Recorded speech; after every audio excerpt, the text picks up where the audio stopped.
Exactamente, pero no somos del todo el sol, está nublado por Sigue ahora, nublado, ¿no? aquí en Río Cuarto. Bueno, vamos a hablar de la cuestión económica que se ha metido en la agenda, por supuesto, en los últimos días, a través del no pago de un compromiso en pesos que tenía el gobierno nacional, bueno, la reacción de los mercados, la presentación de Martín Guzmán ayer en la Cámara de Diputados de la Nación sobre la estrategia que tiene el gobierno nacional en materia de renegociación de deuda externa. Bueno, Gisela Beritier es economista y gentilmente nos atiende vía Skype y ya la estamos saludando. Gisela, ¿cómo va? Buen día. Buen día. ¿Qué tal? Buen día, ¿cómo estás? ¿Todo bien? Bien, muchísimas gracias por atendernos. Bueno, un momento clave, ¿no? El que se abre a partir de ahora y hasta fines de marzo para la renegociación de la deuda externa argentina, ¿no? Sí. Claramente se esperaban más de ayer del ministro Guzmán, porque no se sabe cuál va a ser el plan económico en todo esto, ¿no? Pero tampoco dio ninguna definición que tenga que ver con cómo va todo el proceso de renegociación. Yo creo que también por una cuestión lógica que tiene que ver con que cualquier cosa que puedan llegar a decir de impactar en los mercados, con el consecuente aumento del riesgo país y demás, ¿no? Entonces están siendo muy precavidos a la hora de decir cuáles son los detalles de la negociación. Es decir, no dijeron cuál va a ser la reestructuración de la deuda, si va a haber un mayor plazo para pagarla, menor plazo, si va a haber mayor tasa de interés, menor tasa de interés y si va a haber quita de capital. Entonces, en este sentido, la verdad que nosotros, la economía o el plan económico tampoco se pudo dilucidar. Pero en función de cómo salga la renegociación en este día clave que tiene que ver con el 31 de marzo, vamos a tener dos modelos de país. Es decir, un modelo de país donde si la renegociación de la deuda sale bien, vamos a poder plantear este esquema de poder salir adelante, un modelo de crecimiento económico, donde hasta ahora se han visto unas pocas medidas que tienen que ver con inyección de dinero al consumo y baja de tasa de interés. Pero tampoco, ¿qué pasa? Si no sale bien esta renegociación de la deuda, si los acreedores no pactan, vamos a tener otro modelo de país donde las medidas van a tener que ser medidas de shock y un poco más extremas.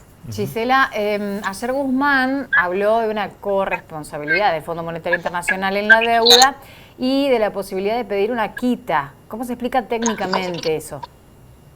Bueno, cuando uno renegocia deuda hay tres componentes. Uno que tiene que ver con la tasa de interés, donde usualmente se pide una menor tasa. Otro que tiene que ver con los plazos, donde usualmente se pide poder pagar la deuda en mayores plazos. Y otro componente que tiene que ver la quita de capital. La quita de capital implica que si yo puse 100 pesos del gobierno me van a decir, bueno, te pago 60 porque no puedo pagarte 40. Entonces, esa renegociación implica la quita de capital y sobre todo ver cuánto se va a quitar y cómo.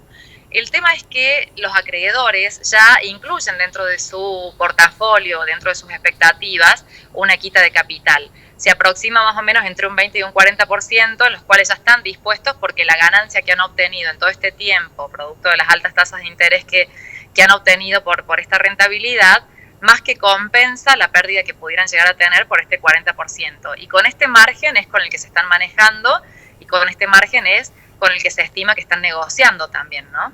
Gisela, mencionabas lo del plan económico y ahí hay toda una discusión, ¿no? Sobre si el plan económico se tiene que conocer antes de renegociar o el plan económico necesariamente depende del resultado de la renegociación, ¿no? Si los acreedores dicen, bueno, mostrame algo para saber si efectivamente esta renegociación va en buen camino. Mostrame algo del plan económico que pensás llevar adelante. Claramente el plan económico va a ser uno si se renegocia bien la deuda y va a ser otro si no se renegocia bien la deuda. El tema es que hoy por hoy no tenemos plata para pagar a los acreedores. Entonces, si los acreedores deciden no renegociar y hay que pagarles toda la deuda, hay que decir, digamos, no nos alcanza el Banco Central. Estamos en una situación en donde no nos alcanza la plata. No tenemos dólares de donde se generen, nos piden dólares para pagar y no los tenemos. Entonces no se puede, si es otro el escenario, si se renegocia la deuda, entonces ahí se puede obtener un escenario de decir, bueno, cuento con este dinero para poder hacer un plan económico y poder reactivar la economía. Pero esa no es la situación actual. Sí, claramente, en el discurso de ayer, el ministro Guzmán dejó bien en claro que, primero, al equilibrio fiscal se va a llegar en el 2023. ¿Y qué implica esto? Y bueno, básicamente dos cosas. Una, que no va a haber ajuste, o sea que en definitiva se va a seguir usando el Estado como motorizador de la economía, y por otro lado, esto implica darle un mensaje a los acreedores privados de que no va a haber ajuste, es decir, que no se va a ahorrar vía Estado para pagarles la deuda, sino que se va a buscar reactivar la economía vía crecimiento a través del gasto público y así poder pagarle la deuda.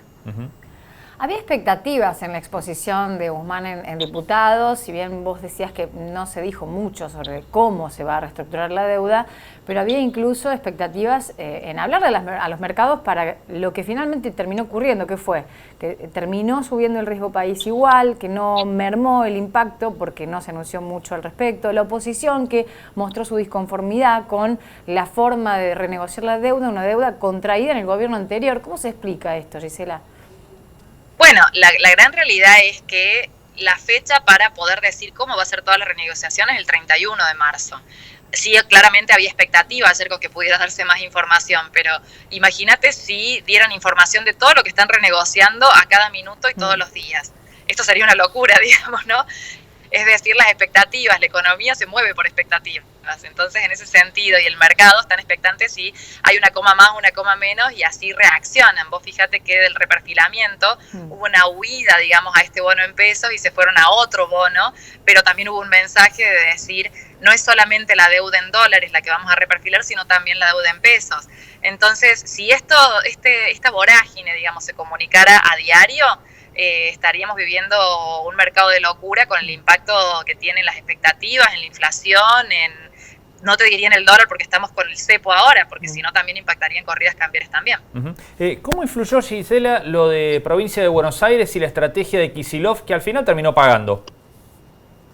Bueno, yo creo que ahí, si bien se dice que fue una estrategia negociada con el gobierno nacional y entre el gobierno provincial, claramente, bueno, primero fue una estrategia de ver termómetro para ver cómo se reaccionaba, pero esto dio pie a que grupos económicos dijeran, bueno, no entramos dentro del acreedor, Fidelity en este caso, no queremos que nos paguen reperfiladamente, entonces se tuvo que pagar el 100%.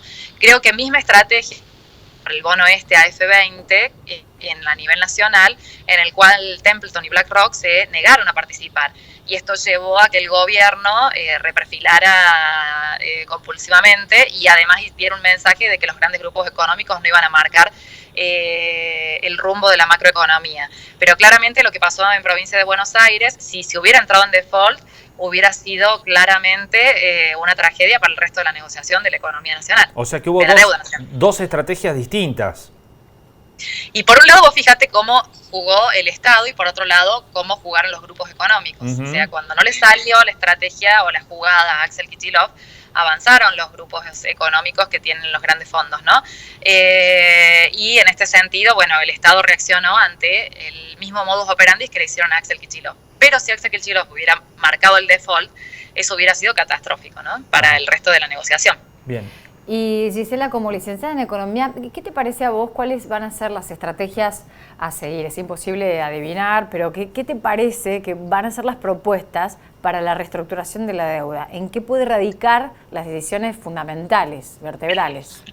Yo creo que va a tener tres componentes. Hay todo un esquema político europeo que apoyó esta reestructuración de la deuda. Si bien el mercado es el mercado y el sector privado termina negociando sus propias reglas, el apoyo político de Alemania, Francia, Italia, también Donald Trump y el mismo Fondo Monetario que incluso está pidiendo que haya una quita de capital en los acreedores privados, es todo un mensaje y toda una señal. Entonces los acreedores en este sentido creo que podrían aceptar una quita de capital junto con plazos más largos y en algún punto ver qué tasa de interés se cobra, pero seguramente una tasa de interés menor.